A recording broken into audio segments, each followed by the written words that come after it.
you again. I'd like to welcome you back to another Tuesday tip, and I'm hoping that 2021 will be so much better for us than 2020 was, which brings about something else I'm excited about.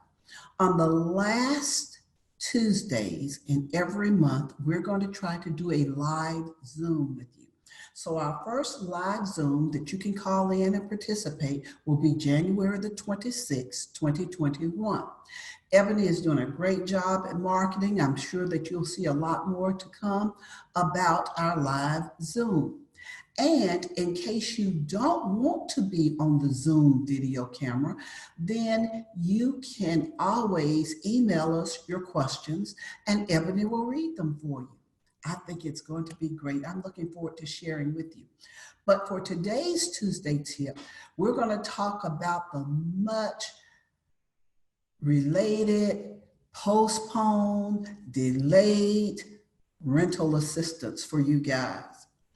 Today's tip will be on the Coronavirus Response and Relief Supplement Appropriation Act of 2021. That's a long word and a lot to say, but it's a long time coming also. In this, we'll discuss the CDC moratorium.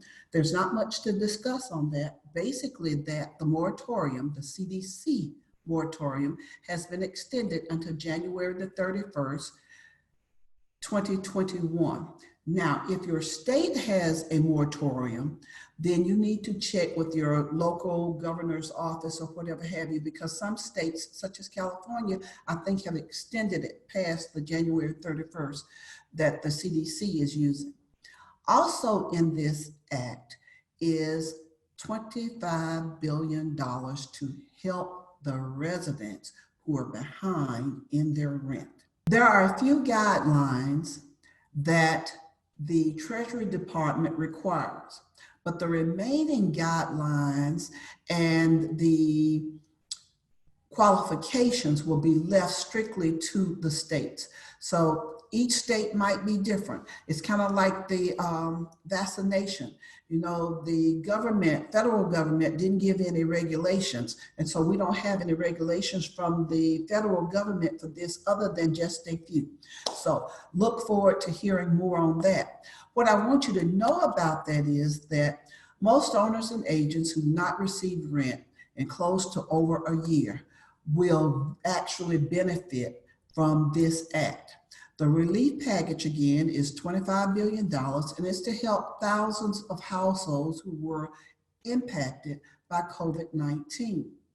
Now, that brings us to another thing that you can do as managers.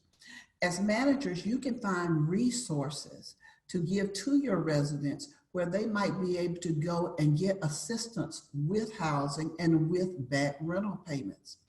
I've received emails about these funds that are coming out in the act, and I don't have all of the details yet. The NAMA Association sent out something that's describing what these states are required to do.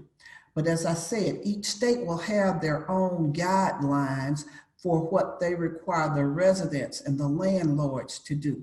So as soon as I can get that down pat, I will get back with you. We're going to have a part 2 to this. So I'll be able to tell you what the Treasury requirements for the grantee is, but I won't be able to tell you what the grantee requirements and eligibilities are for you and your residents. Thank you so much. And stay tuned next week for part 2 of another Tuesday tip. And don't forget, on January the 26th, I want you guys to join me on the Zoom conference with your questions. Thanks, take care, and stay safe.